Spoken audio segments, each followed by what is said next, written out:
Welcome to Physical Science class. So today, we're going to study our new lesson. But before that, let's have first a review. So get your pen and paper and let's check your understanding about our previous lesson. So all you need to do here is to choose the letter of the best answer. Okay? Number 1. What practical value did astronomy offer to ancient civilizations? A. Help them understand our cosmic origins. B. It allowed them to predict eclipses with great accuracy. C. It helped them find uses for ancient structures like Stonehenge. Or D. It helped them keep track of time and season, and it was used by some cultures for navigation.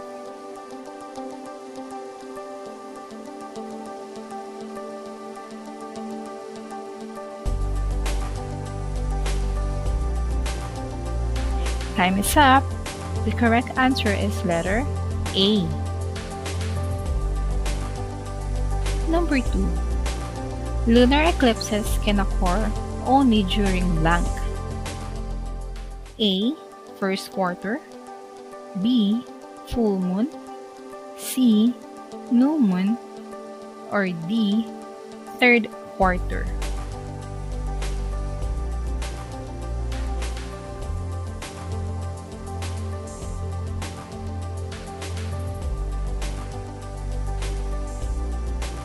Alright, the correct answer is letter B. Full moon. Number 3. We cannot see a new moon in our sky because A. No sunlight is illuminating the moon. B. It is obscured by the Earth's shadow. C. It is above the horizon during the daytime. Or D. A new moon is quite near the sun and the sky.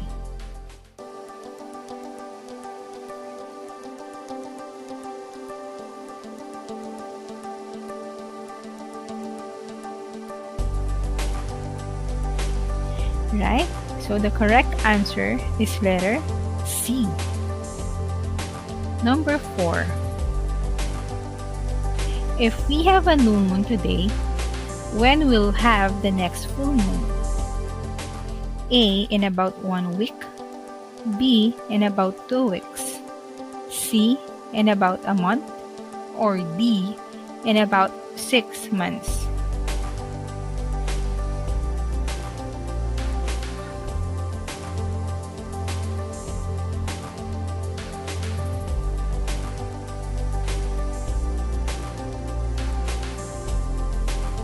Right? The correct answer is letter C. In about a month. Number 5. What do the structures of Stonehenge, the Temple Mayor, the Sundogger, and the Bighorn Medicine Wheel all have in common? A. They all can be used as lunar calendars. B. They were all places used for religious sacrifice. C. They were all built on the order of ancient kings. And D. They were all used by ancient peoples for astronomical observation.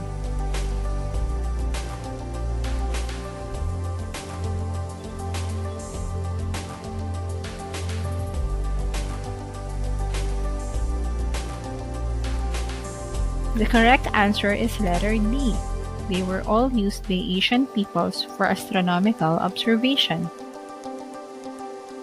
Number 6.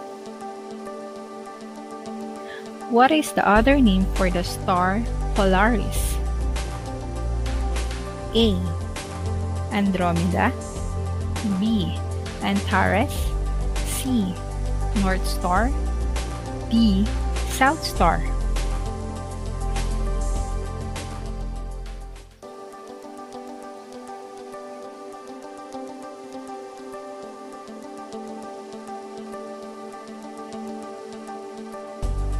The correct answer is letter C, North Star. Number 7. Half of the illuminated disk of the moon is visible from Earth during the blank phase of the moon. A. First quarter. B. Full moon. C. Gibbous waning. D. Gibbous waxing.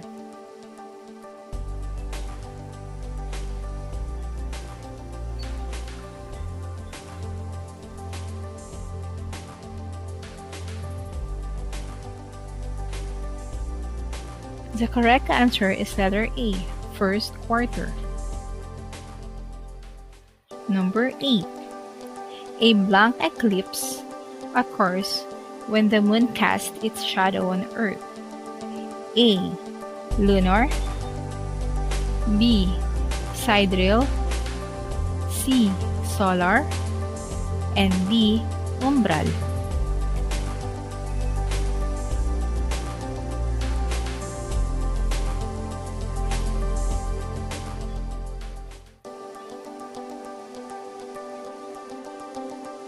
The correct answer is letter C, solar. Number 9. A solar eclipse cannot be seen with every new moon because Earth. A. They occur at night. B. The moon has craters. C. The moon is not part of solar eclipse. And D. The moon's orbit is inclined approximately 5 degrees.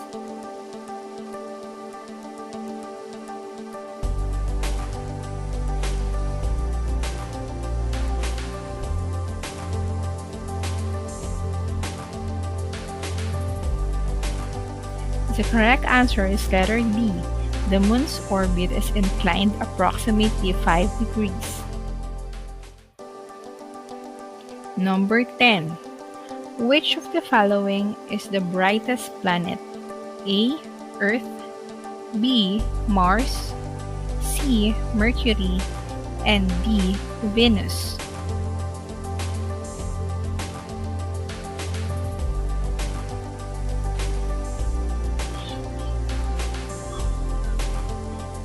The correct answer is letter D, Venus. Now, let's have our new lesson. So today, we're going to discuss the Aristotelian and Galilean conception of vertical, horizontal, and projectile motion. We have 3 objectives for today's lesson. First, describe the Aristotelian concepts of vertical motion, horizontal motion, and projectile motion. Second, describe the concepts of vertical motion, horizontal motion, and projectile motion according to Galileo. And third, compare and contrast the Aristotelian and Galilean conceptions of vertical motion and horizontal motion. So, let's talk about motion. When a body is continuously changing its position with respect to the frame of reference. So for you to better understand what is motion, let's watch this video.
After watching the video, are you confident that you understand what is motion level? That's great! We have two Greek philosophers. These are Aristotle and Galileo Galilei. Let's meet and greet them by watching this video.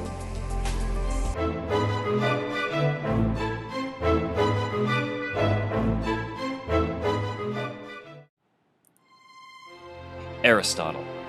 Born in 384 BC in ancient Greece, he was a famous philosopher. He also made great contributions to many other fields, such as ethics, politics, and science. One of Aristotle's most famous contributions to science is actually based upon a false claim. For years, Aristotle preached that heavy objects fall faster than lighter objects, stating that the speed at which something falls actually depends on its weight. He would explain it to anyone that would listen.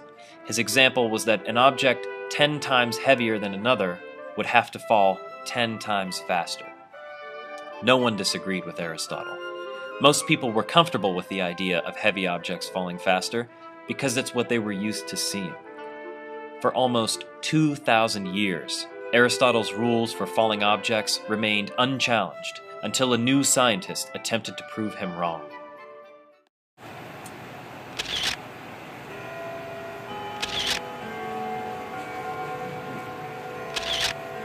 Oh, you're probably wondering what I was doing. Well, that's none of your business. But what is your business is the Leaning Tower of Pisa, a building famous for its improper construction. When it was built in the 1100s, part of the foundation began to sink, which is why it now leans to one side. Another reason why this building is famous has to do with the dispute between Aristotle and our next scientist. In the year 1589, an Italian scientist named Galileo attempted to prove Aristotle wrong. Galileo believed the only reason heavy objects fall faster is because air resistance slows down lighter objects, and that if air resistance could be reduced, they would both fall at the same speed. In order to prove his point, he gathered everyone in the city, climbed to the top of the Leaning Tower of Pisa, and explained that the only way to prove who was right for sure was to perform a scientific experiment. Galileo's experiment went like this. He stood at the top of the Leaning Tower and held out a cannonball and a wooden ball of the same size. The only difference between the two objects was their weight. Galileo explained that since they are the same size and shape, they would feel the same amount of air resistance as they fell. His conclusion was that they should hit the ground at the same time. So he leaned out over the edge, dropped both objects, and a little more than 3 seconds later, everyone in the city of Pisa saw the cannonball and the wooden ball land at the same time, proving once and for all that if there is no air resistance, all objects, no matter how heavy, will fall at the same rate.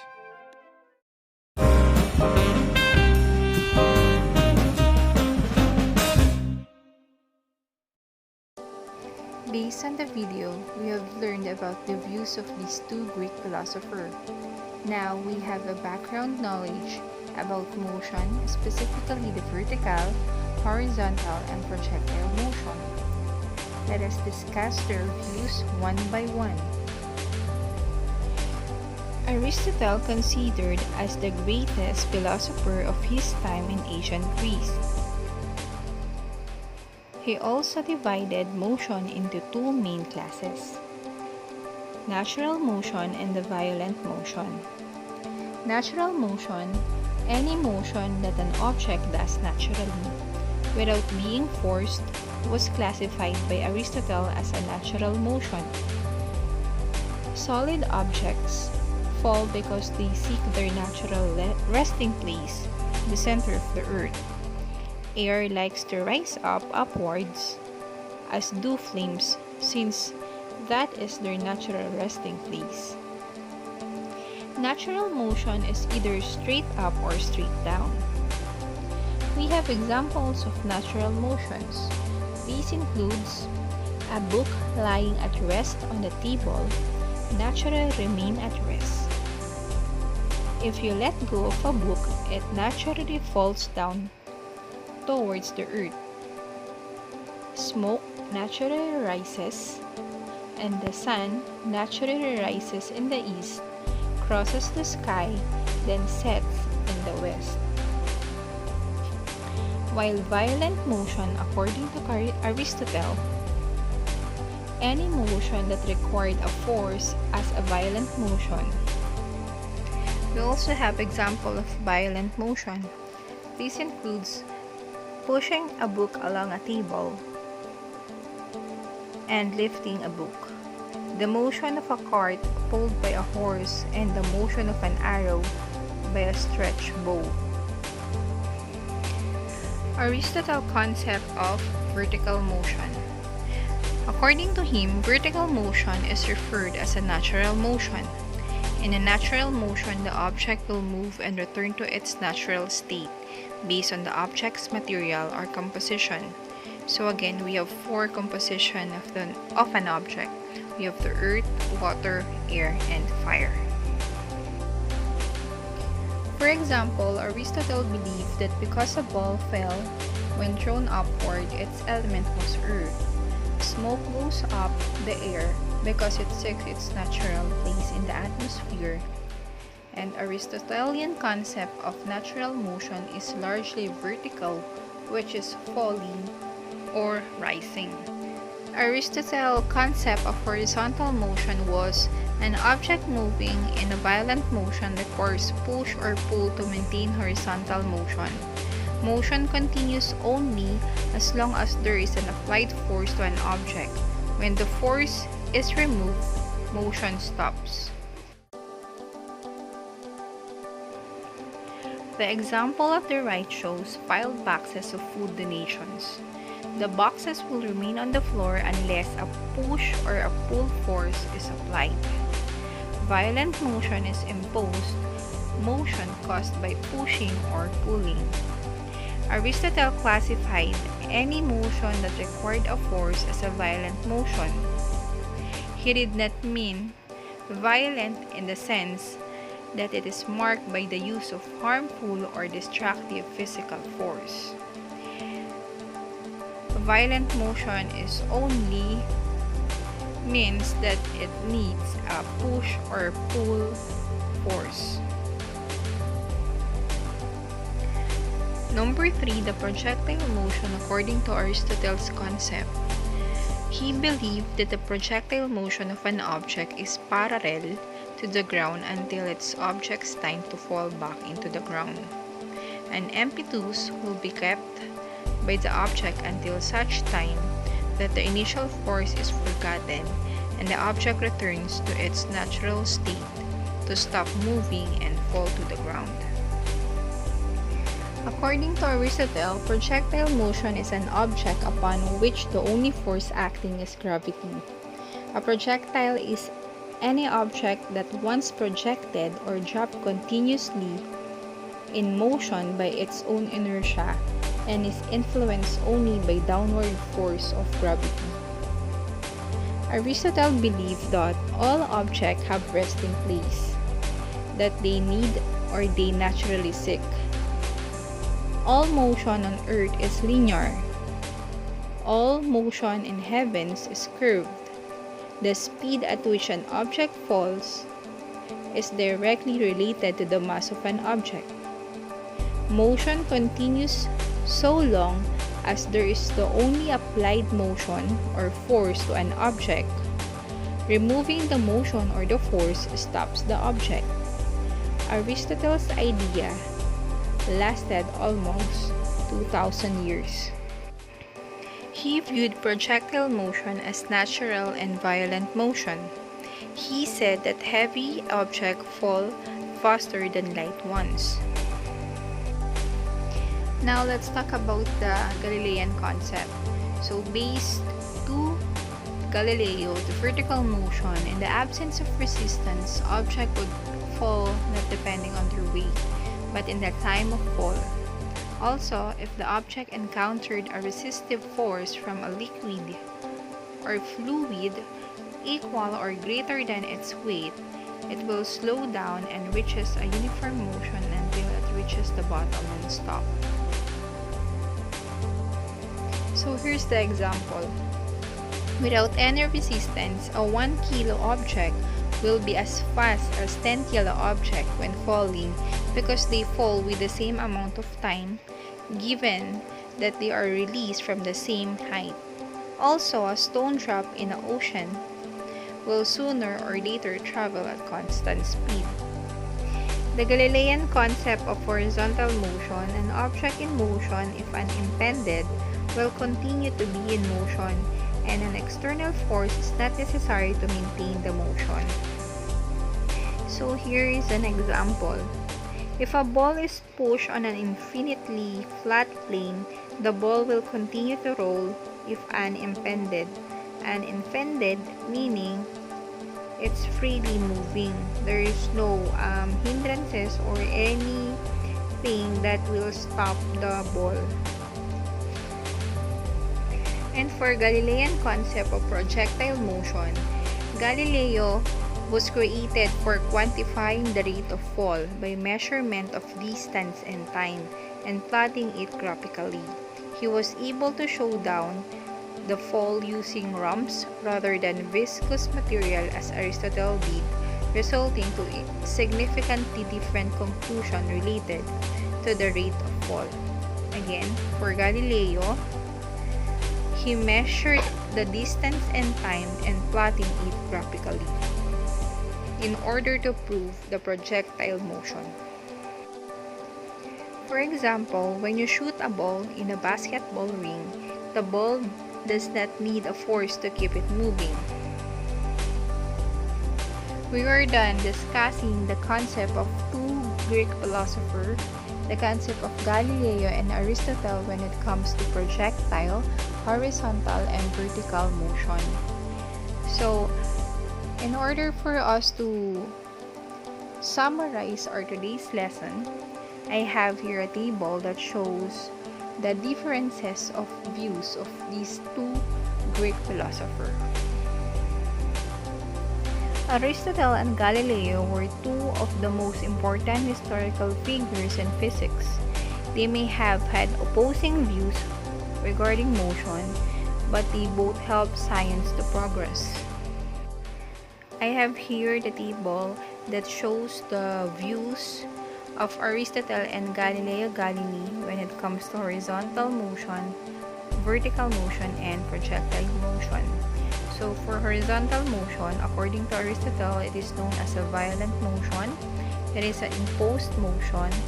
A push or pull force is required to allow bodies to move horizontally, while to Galileo Galilei, a body or object in motion will continue in motion unimpeded. An external force is not necessary to maintain motion. For vertical motion, according to Aristotle, vertical motion is also called natural motion. It is falling or rising motion. While Galileo Galilei, objects of different masses thrown at the same height will reach the ground at the same time in the absence of air resistance. And for projectile motion, according to Aristotle, it is a natural and violent motion. Heavy objects fall faster than lighter ones. The acceleration of a heavy object during free fall is larger than the acceleration of light object. The motion of an object upon which the only force acting is gravity. And for Galileo Galilei, it is a combination of uniform motion in the horizontal direction and uniformly accelerated motion in the vertical direction. The horizontal motion and vertical motion of the projectile is independent of each other. All objects, regardless of their masses, will fall at the same acceleration when dropped at the same height. Do you have any questions about the lesson? If none, let's have an activity. Please bring out your pen and paper and answer the following questions. Directions. Modify true or false. Read each statement carefully. Write true if the statement is correct, and if false, change the italicized word or group of words to make the statement correct.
And for your assignment, given two 1 peso coins released at the same time, coin A is dropped while coin B is thrown horizontally coming from the same height.